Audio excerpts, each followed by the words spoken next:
What's up, hybrids? Welcome back to another episode of the Fandom Hybrid Podcast. This is Hanako, and I'm here with Michelle, and we are discussing the return of Outlander. Season 7, Episode 9, Droughtlander is over. Yes. Finally. And we are back in Scotland. But this episode here. You ain't even gonna give me a minute. Okay. How do you feel about this episode, Michelle? It was great. I mean, the reunion was great, but all the other stuff in between. You mean in between?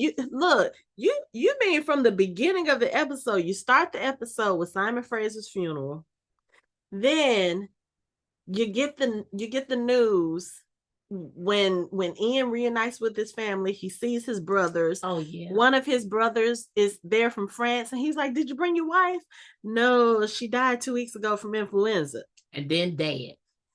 And Big then Ian. You find out that Big Ian has consumption and has been sick. And the crazy thing is, when Claire asks Jenny how long he's had the cough, she said, "You remember when they came back from the toll booth?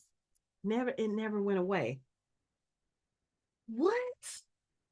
That's a long time. It's a long time. That was while Claire was gone. Mm-hmm. When they were searching for the dumb bonnet. Mm-hmm. So. And when I say that dude he looked like horrible. Like, but he still had some fight in him because he was able to walk in and out when he left. So I completely enjoyed it. But that's joke. Yes, but that was. You weren't prepared for that. I wasn't either. I was like, no, because I was wondering, like, why didn't it come out? But now I know. And something is so sad because Ian, them looking at him, that's the last time they're going to see him. So that's like, that was horrible. But I'm glad we got this time. Yeah. And I know. And I love that it was a good time for Jamie to come back because Jenny needed that, a reminder of who she is and what she has accomplished. Yeah. So when Ian goes, she can get back on track. But when I tell you, when I read this in the books, I was like, so you mean when the show comes back, you mean that we're going back to Scotland just to be with Ian for however long he has? And I was so mad when I read it because I was like, not Ian. Like, y'all couldn't let Lear. No, let me. Oh yeah, we got into that part too.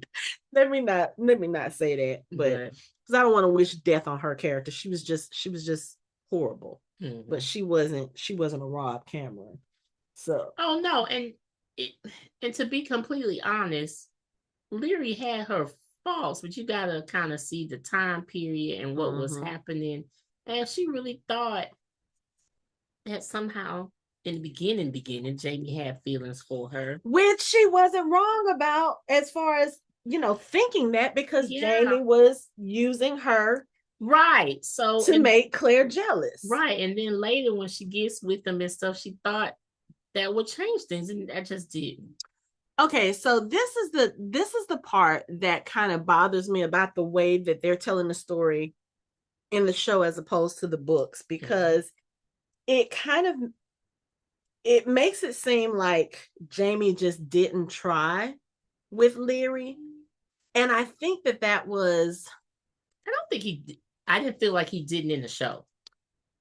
Well, if you go by what she says in the argument that she has with him in this episode, she was like, "You never saw me. You just pitied me, blah, blah, blah, blah, blah." And if you remember when Jamie was first telling Claire about the marriage and about what made him marry her and stuff, he talks about how he could never be intimate with her because she was shy away from him. So in the books, if I remember correctly, because it has been a few years since I've read that particular part of the books when he talks about his marriage to Leary. So when they get married in the books, yes, he marries her mostly for the kids, but he's like, okay, well, I'm going to try to, make this work, blah, blah, blah.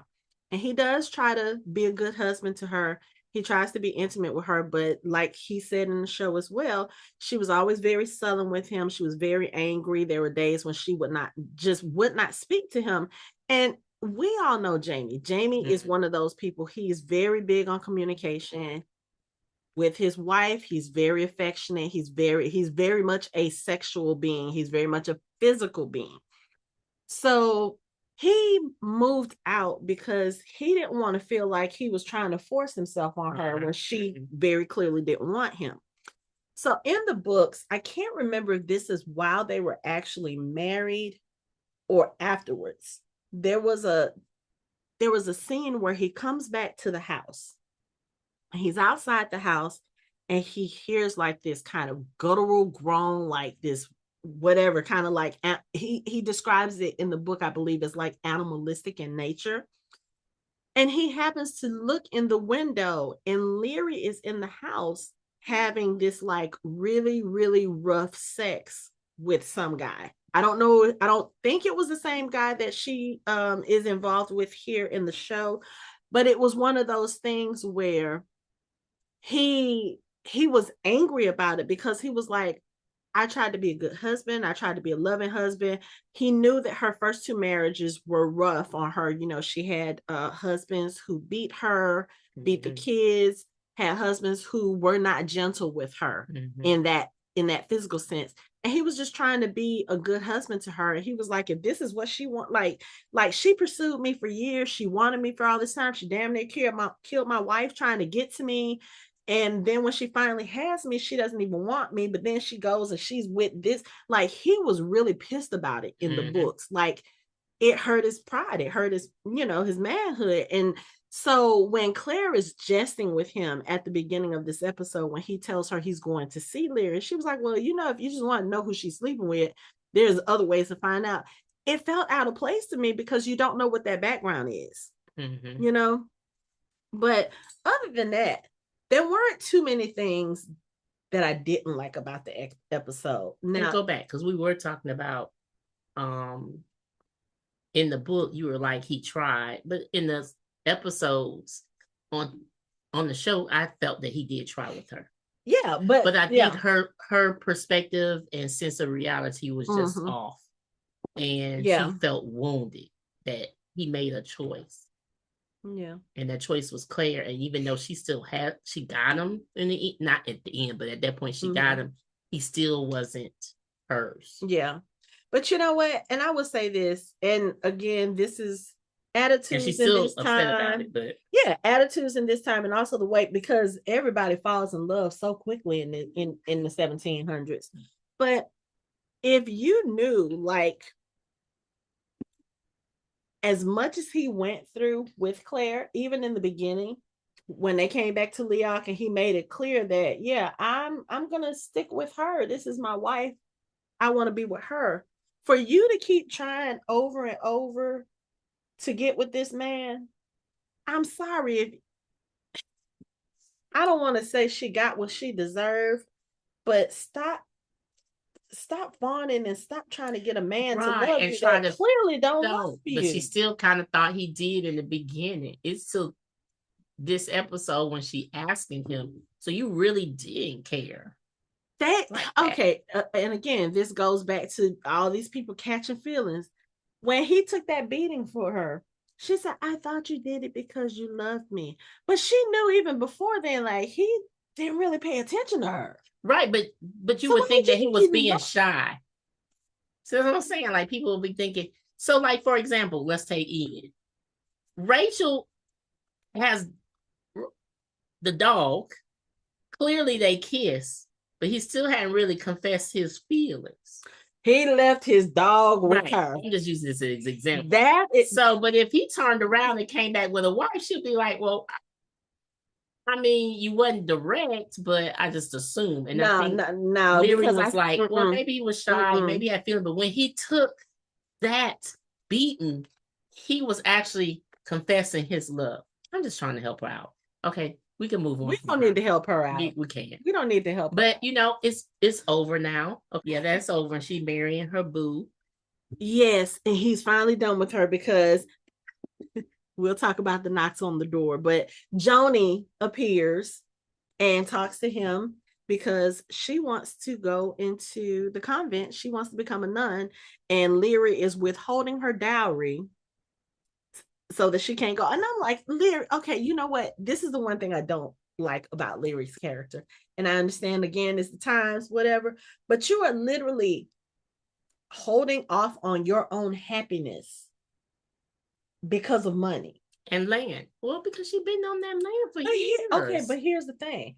If that's what it was, you could have talked all this stuff, all this talk about the alimony, and you haven't been sending me the money and blah, blah, blah. If he was holding bow rigging and trusteeship, and that was her main thing, she could have just said, you know what, give me bow rigging and all bets are off. I can do whatever I need to do. She could, but she wasn't going to do that. She wasn't going to do that. But because he couldn't even figure that out. It had to be Joni had to say, you can come up with a solution. Wink, wink. I don't think Jamie. I don't he think didn't even thought about it, and that's a problem too. He wasn't thinking about it because he was just like, I'll send money. I mean, she got the land. I'll send the money. No, you need to finalize these things. Like, she is in a holding place. I'm gonna be on her side on this one, okay? Because she does love Joey, the farmer. Mm-hmm. However, if we get married, then we don't have a place to live. I've been here years. And I get that. But years that's why now. Like, and this man has shown no interest of either saying it's over, here's the land, like nothing. So she doesn't know what he is thinking. So she's like, well, I'm just going to keep doing what I'm going to do. However, Jamie should have realized, but you know what? He didn't realize because he really don't care. It took the funeral for him to realize, well, maybe I need to go apologize and close this part of my life. Because, I mean, he's been so far removed from it. But also, he could have been just making... Right. And you acting like she don't talk to Marsley. Right. But no, but I'm thinking the reason why he may have kept Bow Regan in his trusteeship was to make sure that she didn't do any, because she probably could have, if he knew, let me. He didn't even try. I don't even think it's that. I think he probably kept holding on to it to make sure it would be there for Joni and Marsley if they ever wanted to go back. Maybe that's where his mind. He could have put that in writing, but you know what? He'd been busy, and he didn't think. But you know what? And at the time, he was just trying to make that annulment go through so he could live his happy life with Claire. Busy, and they ain't think about it. They had not thought about her one bit. When it comes to mine, sometimes when Marcy turned a certain way, he'd be like, man, I think I do need to take care of some living business. And then it goes away. And then they back dealing with the issues that they got in hand. Like, that's really probably the only time he thought about it. Yeah. And then he came home and he was like, let me go close. I need to close this. I didn't think about this a few years ago. And for all. Right. So, yeah, he got her out of his life now. He gave her bow rigging, told her that, you go get married. You can have this house, but he did when you die, it does not go to your husband. He back there like Joy the farmer, like, I'm cool with that. I just want to marry this woman. Exactly. She can take care of me. Exactly. I'm good. And Joni is gonna go to the convent. Joy's like, yeah, I get to go to. Right. Now, I will say this about them coming back to Scotland. I love that they got back as many of the original actors as they could. Like, we know they had to recast Jenny, but it was okay. I was really worried about like how I was going to feel about this new person being Jenny, because she was such a force in the few episodes that we got to see her and know her and love her. But yeah, I think this new actress, Kristen is her name, I think she's gonna be good. Yeah. And you know what helped? That they're older. Yes. So then you can be like, oh, it's a change in her. Because she has grandkids, like, it's been some time. So my brain made the quick adjustment. Yeah. What it didn't make adjustment for was, damn, your siblings are old. I was like, wait a second. You mean Ian's sibling? Yes. Well, you have to remember he's also the baby. No, and I was like, oh, I forgot about them. Right. Yeah. Or he's the youngest son. I can't remember if he's the youngest. He's the youngest son. Kid. Mm-hmm.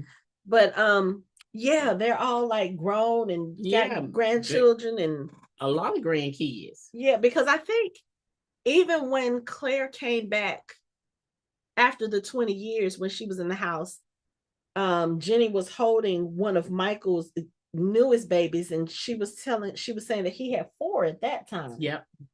So he was already grown and procreating and everything. So that threw me off. Even Ian was like, "Hey, what? Michael?"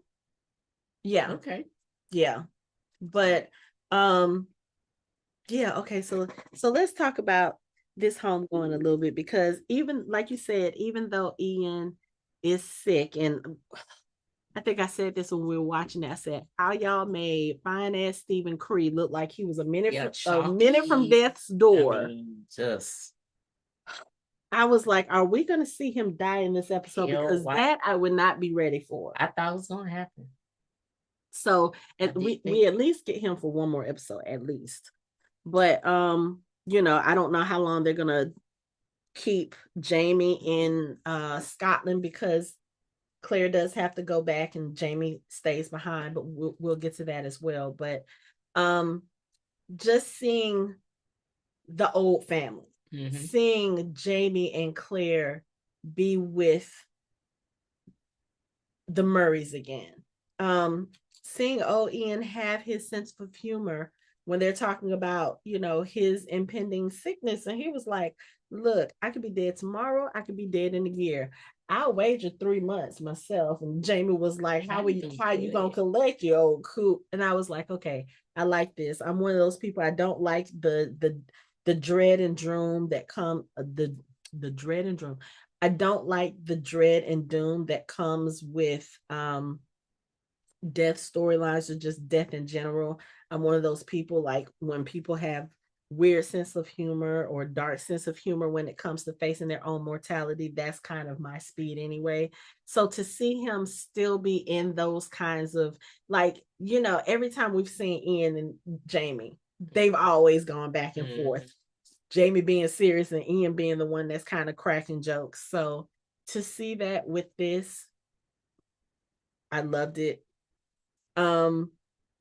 I love the fact that Claire finally told them. Yeah, that was nice. That she is from the future. And I love the look that they had, because you see when she's facing them, she's telling Michael, Ian, and Jenny. I don't think she told any of the other kids, but they're all sitting there looking at her like, huh? But Jenny's brain starts moving. And like, Ian's too. Because Ian was just sitting there like, this makes some sense here. Yeah, this really explains why you didn't come back to my brother for 20 years.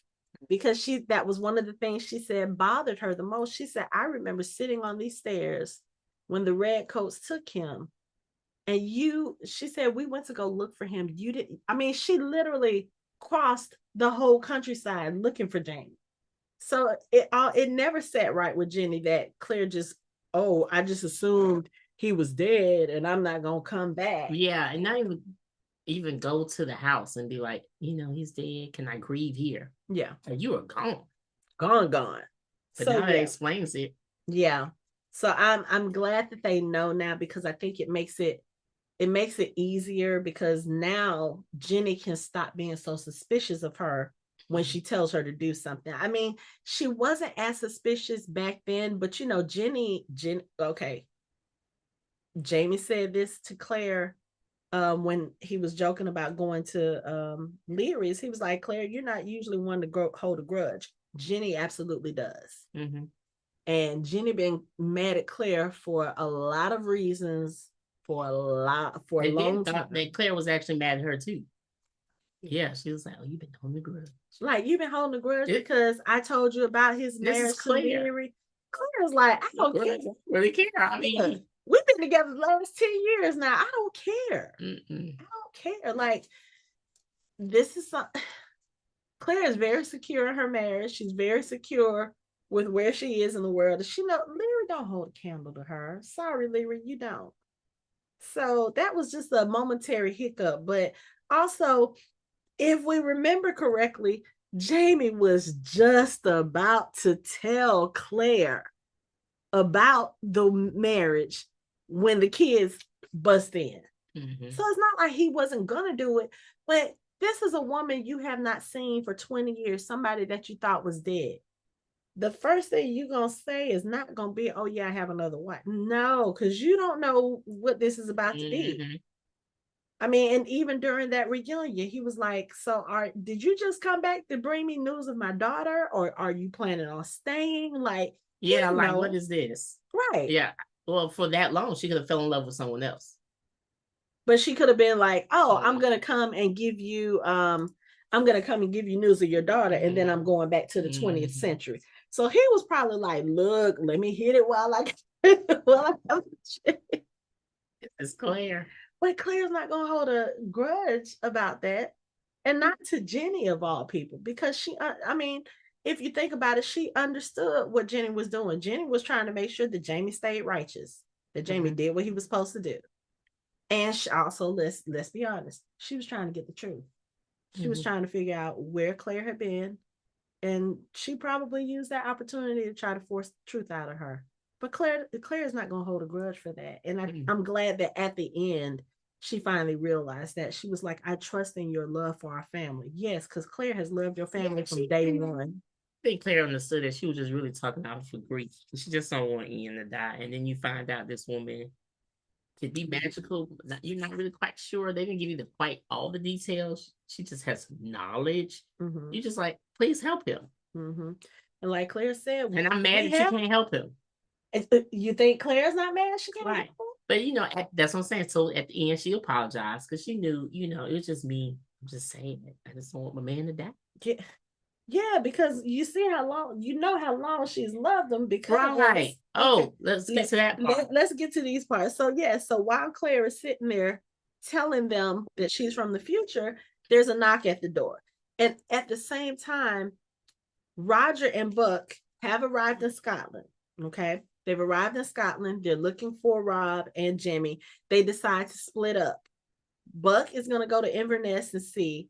And Roger tells him, he was like, well, Jemmy knows these stones because I brought him here before so he wouldn't be caught unawares.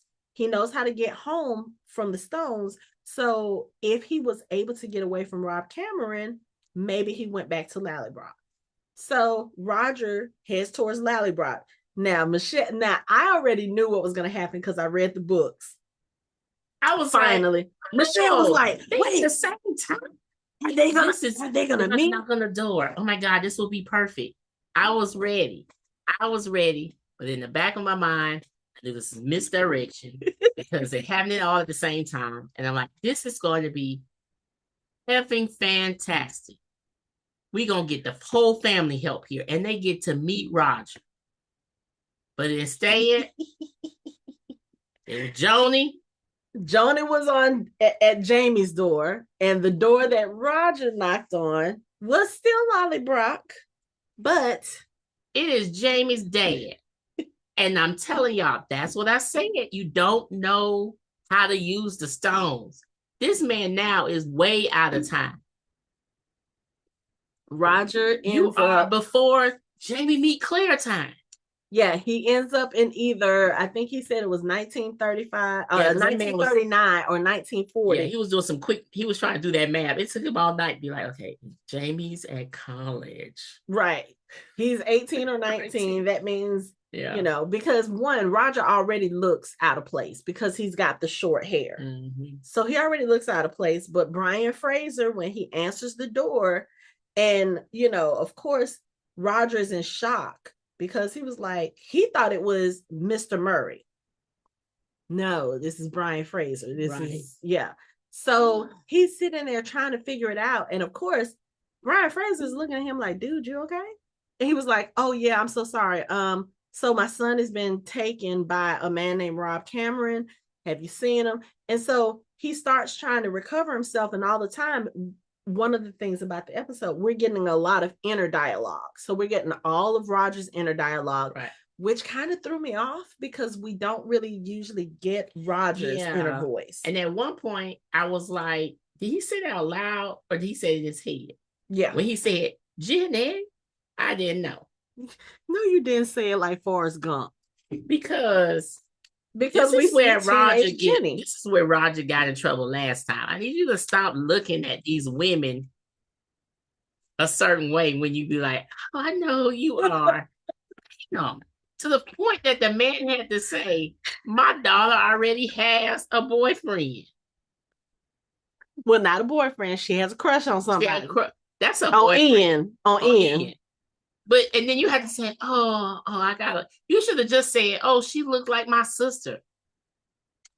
Instead, you be like, oh, I got a wife. That make you even look worse because that means you got a wife, but you looking at this young girl. Right. I need him to stop. When he comes in contact with a family member and he's just looking at him because he's just like, wow. He's in shock. Yeah. Stop. Look at the floor. Look up at the sky. Look to the right and look to the left. And then refocus yourself. But he was also, I think, I know he that's was. The second time. I know. Last time he got home. No, actually, it's the third time. Third time. Because don't forget about what's the name? The widow that he was building the cabin for. Even though he wasn't looking at her like that, but still he was spending a little too much time. I would say that's it because at least the other one was a relative and he got caught up in that and he got home for that. Yeah. Okay. And this time around, you better be lucky that dad is nice and just said, honey, she has a crush. And clearly it's more than a crush when everybody know about it. Right. Because Jenny goes to get Roger when they're going out looking for Jim. Yeah. It's like, my son's not here. So clearly they know who you come over here for. Right. But okay, even with that, 1939, 1940, where they are right now, present day, is 1778. That means you have loved this man for 40 years and now you are faced with the prospect of losing him. So I understand why she reacted the way she reacted to Claire. But going back to Roger and Lallybrock, so yeah, Roger ends up in 1939, 1940. I mean 1739, 1740. He does not know how he got there. And he's like, did Rob and Jim travel to the wrong time too? Like, there's so many things that he now has to really figure out because technically speaking, Roger doesn't know anybody in this time. Nobody. Because he was trying to go 40 years ahead of where he ended up. How do you miscalculate by 40 years? You can't calculate. There's not a dial on the stones. But something has to guide him. We've talked about this before about certain people being magnets. Right. And here's the thing, and what you're thinking and you go to places for a reason. Mm-hmm. There's a purpose. Mm-hmm. That's sad. It's a purpose and a reason. Claire ended up where she was because of that magnet, and it was a purpose for her to be there. Mm-hmm. Her purpose, I hate to say it, her purpose is Jamie. Mm-hmm. So Roger's purpose is his child, but if they didn't travel through the stones, then he won't have anywhere to go. That is true. Or I don't want to say if he misdirected, because one of the things about Roger's family, they have all these different Jeremiahs. Now, if him and Buck both are thinking of Jeremiah when they're going through the stones, that can mess you up. They could have been they could have traveled back 40 years. That could have been Buck's grandfather, great grandfather, or something because you have no way of knowing. Right. That's what I'm saying. So Jeremiah and Cameron could be anywhere, anytime. They could be anywhere. I mean, they could. They really could be in 2000s. But see, that's what I'm saying. We can't determine when Claire went back. When Claire went back, and it was, years later, she was just hoping that it would be the same amount of time. It was 20 years, but her heart again was saying, I want to see him. Mm-hmm. So she was going to end up at any point she was going to see him. Yeah. I mean, her heart's desire, that was her main purpose, her heart's desire. That worked out right. But also they do know that there is about it's like anytime that Claire has traveled, it's always been 202 years exactly. So it's like when she was for Claire, it's not the same for everybody else. See, that's what our problems are. But we're gonna leave it at that. So now he's with family, even though they don't know. But we don't know where Cameron is. We don't know where Cameron is. Buck and Buck. But they're doing the right thing, asking everyone before you get on the ship to North Carolina. This is true too. But the other thing too is we just talked about this when we discussed episode 8. You don't know what happens to your body when you go through the stones. And we definitely see that with Buck, because when they first come through the stones, he's having heart issues, like almost like a heart attack, or he's having an anxiety attack or something, but he has a hard time breathing. So they separate. Like I said, Buck goes to Inverness to check the ships. Roger goes to Lallybroch. Jenny, while Brian and Roger are out trying to find out if anybody has seen Rob or Jim, Jenny finds them and she says, your kinsman, William Mackenzie, has taken ill on his way to Lallybroch. He asked for you to come. So Buck is not doing good. And then they're like, okay, we don't have a healer in these parts, but there is an herbalist a ways away. So Roger's just kind of like, okay, well, I guess an herbalist is going to have to do, because obviously Claire is not there yet, because even when Claire went back, it was 1743. So they go into town. They knock on the door for the herbalist. And I was sitting there looking, because I was looking at my peripheral, because I wanted to see how Michelle was going to react when the door opened. And here is Galis Duncan. Awesome.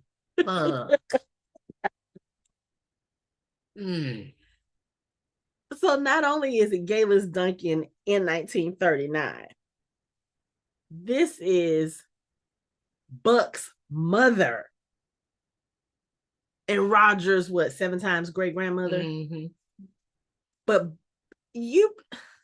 I was like, when I read this in the book, I was like, oh, this is going to be interesting. Now, I don't know if they're going to do exactly what they did in the show as in the book, but if they do. But spoilers. Does Buck know his mother? No, he doesn't know that that's his mother. Who was he raised by?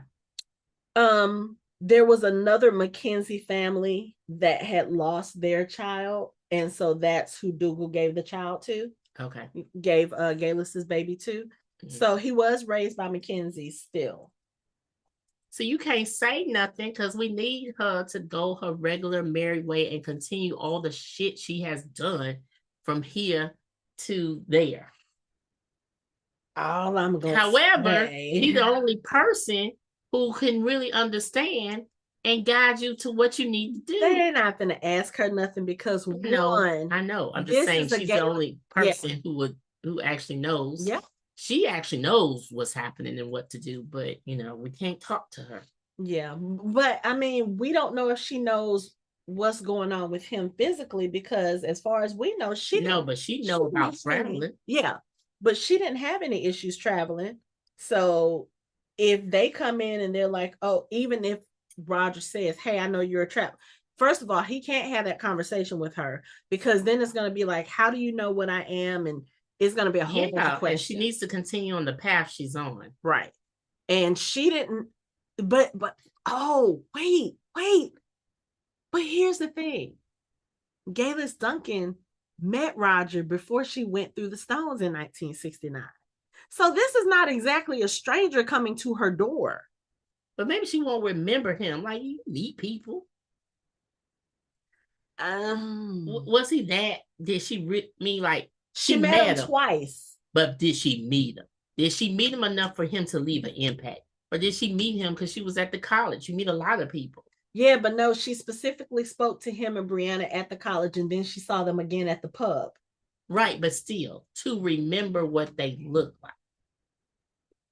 For Galen's probably, because she probably looked at Roger and was like, oh, he's attractive. Right. And this could be his great. No, because like I said, Roger now looks like he's from the future. But he's older. But he looks like I'm trying to help her out that she don't remember. Because he has the short haircut. We're gonna have the side conversation about Galen's after this recording because I have some questions. I'm just gonna say it's gonna be a very interesting ride from here. That's all I'm going to say. And what we have decided for this remainder of season 7, we will be watching the show together and then recording. So I'll be able to see all her reactions. We are recording our reactions. If there's something that's like really funny, I'll post it. But I'm just at this point waiting to see what they're going to bring to the screen from the books, because I finished reading the books for Dragon Con, so I'm kind of sort of in the know now. But of course, they do make changes from page to screen. We've seen some of those changes, but I will say, even with what we saw in this particular episode, they did remain very close to the books. I think the only thing that was really different of note for me is the reason that Claire ends up going back to the States. So what happens is Jamie and Claire are having a conversation. Jenny brings Claire some, a letter that she's received. And apparently it's from Lord John. He's been trying to get letters to them, probably didn't know where they were after they left Fort Ticonderoga, but he's been trying to get letters to them because his nephew was injured in battle, has musket balls stuck in his stomach. None of the other physicians there are able to do it. And he's asking Claire to come and tend to his nephew so that his nephew doesn't die. So the only issue that I have with that is, and we were talking about this, first of all, you left the Ridge over a year ago to try to come to Scotland. You get detained because you're conscripted into battle. Mm-hmm. So you spend the next year fighting the small battles that are leading up to the American Revolution. Okay. Mm-hmm. You finally get leave to go home to Scotland. This is a months-long journey. I think, if I'm not mistaken, I remember them either referencing in the show or in the books that it's like a 4-month journey on sea. Okay. So you got 4 months that it took you to get to Scotland. So this is almost a year and a half in the making of you leaving Fraser's Ridge to get to Scotland. They probably have been in Scotland at this point, maybe a few weeks, if that. And then all of a sudden you get this letter about this person who, yes, Lord John is dear to all of y'all, but is his nephew that you don't know dear enough for you to leave your dying brother-in-law to make another 4-month journey home? And is the nephew even going to be alive 4 months from then? Yeah, with 2 musket balls in his stomach. So I am assuming, I had to assume this because stomach injuries are horrible, and you go fast with a stomach injury, to be honest with you. So that he must have got shot where it really didn't bother his stomach, but he can't. You better off traveling, because at this point, infection. I mean, like, unless the musket balls started in a place that wasn't as bad, and because they haven't been able to get out, you know how sometimes things move around. Right, and that's what I'm thinking. Like, it's not in a place that's causing damage, but if it don't come out, like, he can't really move around. He can't, like, something. I'm thinking it's something like that. Yeah. But the thing that kind of bothers me is because in the books, what prompts Claire to go back to the States and prompts this whole separation with Jamie, because Jamie in this episode tells Claire, he was like, okay, I can't leave in, because Claire's like, well, we can't leave in. Jamie says, I can't, but you can. You can go home and save him. And Jenny also tells her, if you can't save Ian, but you can save this other person, then you need to go and do this. Because of course, that's probably what Ian would want her to do too. But in the books, Claire leaves because she gets a visit from Leary, who has received a letter from Marcelly.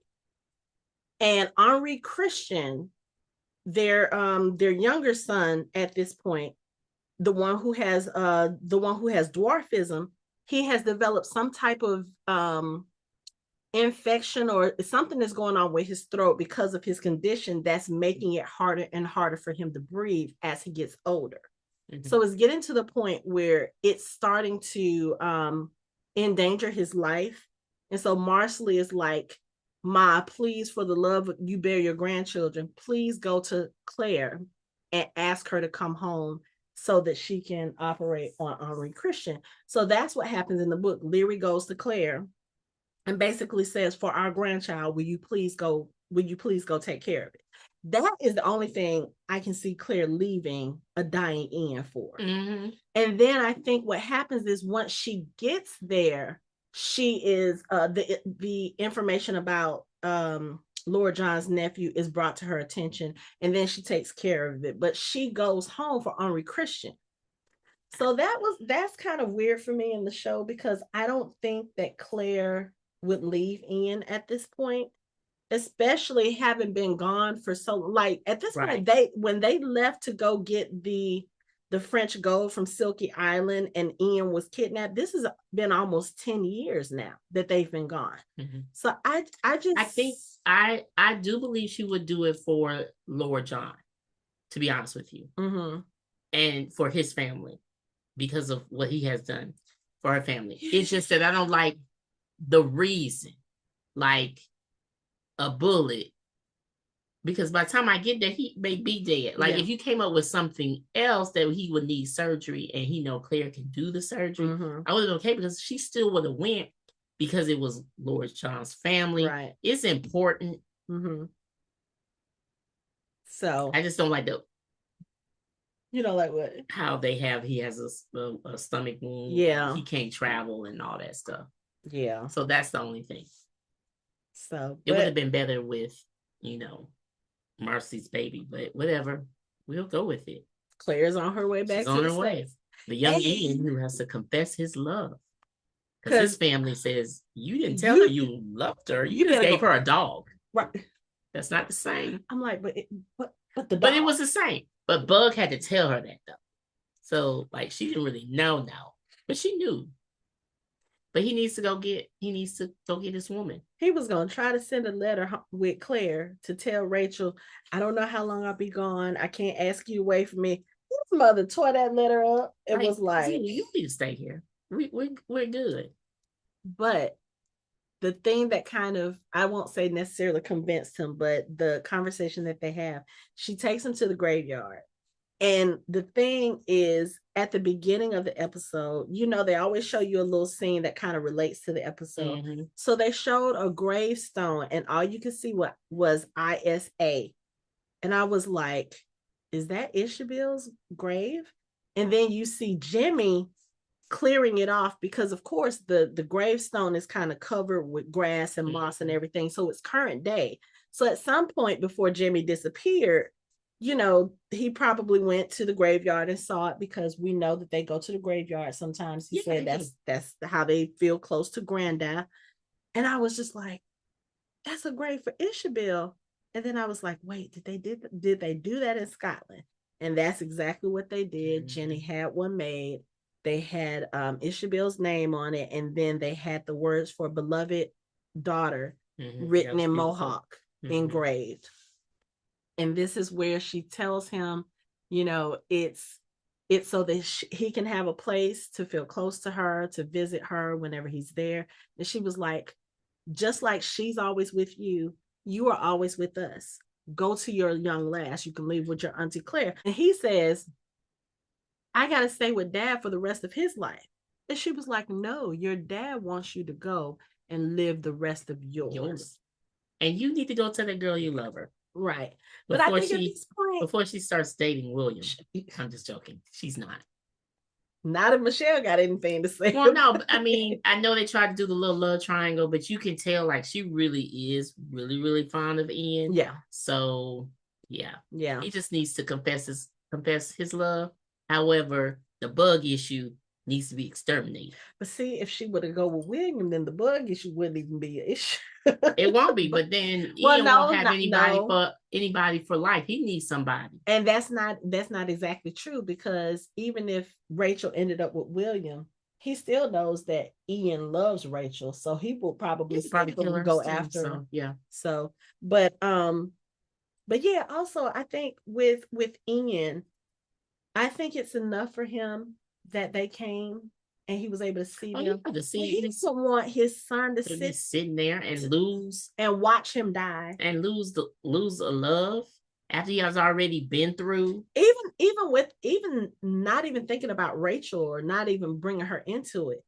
He doesn't want Ian to sit there and watch him slowly wither away.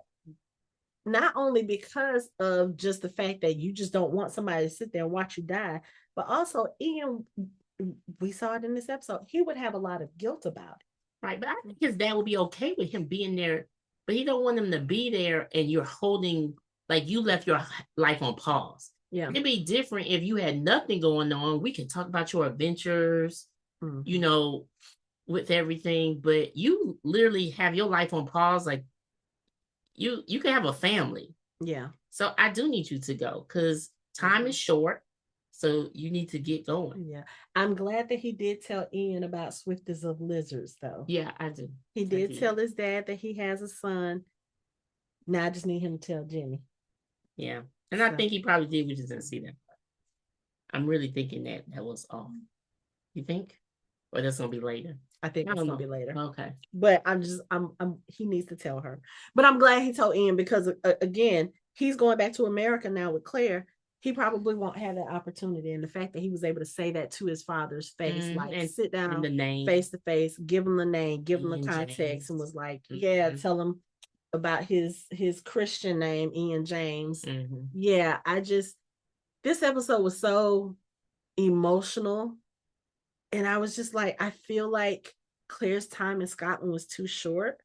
But again, like I said, there's so much story. Yeah, they don't have time for that. Sorry. So we have a season and a half. I know. And Jamie is still there. So we will still get to see some Scotland content. Right, we will. And some clearly with Gayless too, you know. So okay. But you know, if we see in Gayless now, that means we will also see Dougal, because we do know that Graham McTavish came back for the back half of season 7. We do. Now, I thought originally it was going to be like just flashbacks before I read the books, but no, Roger ended up way back. I'm out of time, just out of sorts. Like he went further back than Claire went. Right, that's what I'm saying. This is like, that's what I'm saying. Before even Claire even got there. Right. Like way before. This is, I'm so mad. It's like 3-4 years. So yeah, it's gonna be interesting. And that's why I say when you come back, let's just say everything gets resolved at home, and you come back and you're like, well, what year is this? And you're like, Brianna said, you know what, honey? It's been about 5. I don't think that'll happen. No, but I'm just saying that could happen. I know. I'm coming up with scenarios. It's been about 5 years. It's been 5 years. I was like, yeah. I mean, we made it work. We knew you'll come back. But just didn't know when you were going to come back. But here's the other thing, too. So we were talking about this in the last episode. Let's say Roger isn't able to get back. If he's stuck in 1939 or whatever. If Brianna decides to go back to find him and Jim, if Jim is even in this time. What time would she go back? Right. Because she doesn't know that he went. No, that's what I'm saying. There's no phone call, no email, no text messages. One person do need to stay put. But that person who is staying put and waiting, we don't know when it is. And no, she's not going to be remarried or absolutely not. Wait a minute. No. Wait a second. No, she is. Okay, we'll talk about that off. Oh Lord, no, she ain't. No. I know, but I'm just saying, if it's like 10 years and he still didn't come back. No. Okay. She's not gonna do it because look, she has the example. She saw what happened with her dad. Her dad thought her mom was gone, never to see her again. He got married again. She's probably no, I'm not doing it. She'll go to the library and do some research and see if she ever finds his name written somewhere. I don't think she would do that. No, I said go and do research to see if his name's out there. Oh, to see if Roger's name is out there. But 10 years. No, okay, let's try this, everyone. No. She's not going to remarry, but she will get her a side piece. All right. Okay, that's all I'm saying. But my whole point is we don't know. We don't know when the traveling and then all this time. So that's all I'm trying to say. I'm just saying, Jamie, Claire was gone for 20 years and Jamie only did it Geneva Dunsany. Mm-hmm. And that was Mary asked McNabb, of him, right? Forced. Right. Mary McNabb. And then, however, if he ever consummated with Leary or whatever, but yeah, Jamie was pretty much a monk the whole 20 years that Claire was gone. So. And Claire pretty much was too. Yep. To be honest with you. Mm-hmm. So, she had a husband. She was just thinking of another man when she was with her husband. So. I mean, but eyes closed. You never used to do that before. I'm like, who wants to sit there and be kissing and just looking all in your face? But she wasn't even trying to open her eyes. Because when you open your eyes, you're gonna see Black Jack Randall. When she opened her eyes, it's just not who she want to be with. Well, that's true. It's just, I'm just saying, the more immediate reaction. If I'm kissing you and you look like this man who tortured me and my husband, right? But still, she's able to put that apart and compartmentalize that. I know. She still, and that's why she should never get mad when he had affairs. That's a whole other conversation. Okay, that's another off. That's a whole other conversation. Remember, we are going to at some point do a what Frank knew, and we're going to talk about book Frank, but she needs to read the books first before we can talk about what Frank knew. Okay, but so we got breaks. Frank knew Frank knew someone didn't love him, but that's we can't hate on Frank, but Frank had to be married to someone who just didn't. I know. Just like Leary. I know. Who just did not have a place for him. Okay. I know. Okay, I'm just saying. Whatever. Okay. So, however, they're getting back to they're gonna go to America again. Yep, Claire's going back to America. And when I say the previews for the next episode are kind of like, ooh, I can't wait to see your face when certain things come into play if they stick to the way it's written in the books. But like I said, they seem to have been very faithful to the books. Mm-hmm. At some point, they are going to have to diverge because they're only giving us one more season. Right. Because book 10 is not out yet, and probably won't be out for another 2 or 3 years. They're going to have to diverge from some stuff. They do, and then they got to give us an ending that is not the Notebook. No, I'm going to say general enough where it's not going to be the same as how the books end. Right. But a good ending for this family. Mm-hmm. It just has to be a good ending for them. Right. And honestly, a good ending, not as dying, but I'm not being funny right now. A good ending is just a stopping point. Mm-hmm. And like a stopping point where we know that they would be okay. Mm-hmm. Like they're out of war. Yeah, because at some point, Jamie is going to like them. We know that right now they are living in a cabin. She's working on the herbs in her new book. Mm-hmm. And he's out just building her a home, and that they just living and sitting on the porch and thinking of their grandkids. Like that's the ending. Yeah. And we know, okay, they're okay. They're going to be okay. And at some point, one of them will pass away, maybe together, maybe separate. Mm-hmm. Yeah. Yeah. But so I don't know. I think the next few episodes are going to be very interesting. I think the story is going to move fairly quickly because they do have a lot. We do. And we were talking about this. We are so sick of the war stuff, but they got more battles to come.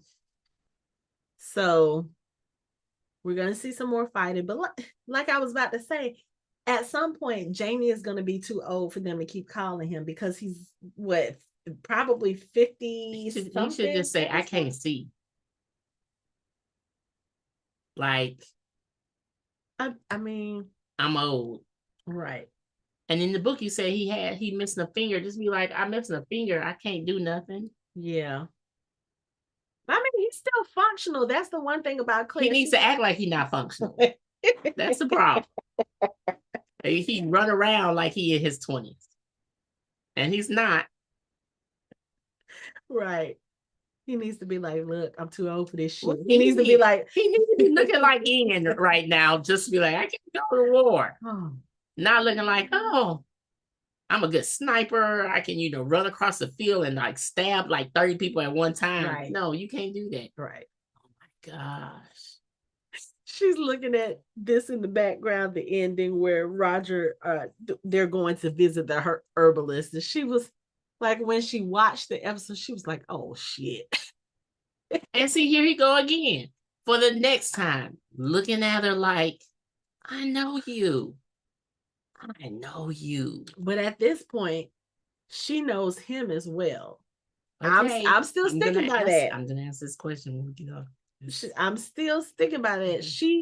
Because she met him before she went through the stones. And she went through the stones and landed in the 30s. Like, she's at the house, I think this is probably either right before she met Arthur and married him. Mm-hmm. I think that's where she is in the story, if I remember correctly. So it wouldn't have been that long ago that she met Roger and Brianna in 1969. Okay. All right. So we will see. Did we touch on everything for this first episode? I think we did. We did a lot of crying in this episode. We were just sitting there with our tissues like. And anger. Yes, I know. But it'll get better. It'll get better. I mean, when you see the way they pull the story, if they follow the books, when you see the way they pull the story, I think you're gonna like what they did. I will say that. I think you're gonna enjoy what happens in this back half of season 7, even though there will be some heartbreak, because of course, obviously, if they're telling us that Big Ian is sick, obviously we're going to get his death in this season. Even Claire says she doesn't think he has long. So we're going to get some heartbreak. Mm-hmm. But there's also some really good stuff that's going to happen. Okay, I trust you. So I think you're going to be pleased. I trust you. But you still need to read. Okay, I will. So I guess on that note, that's it for our show.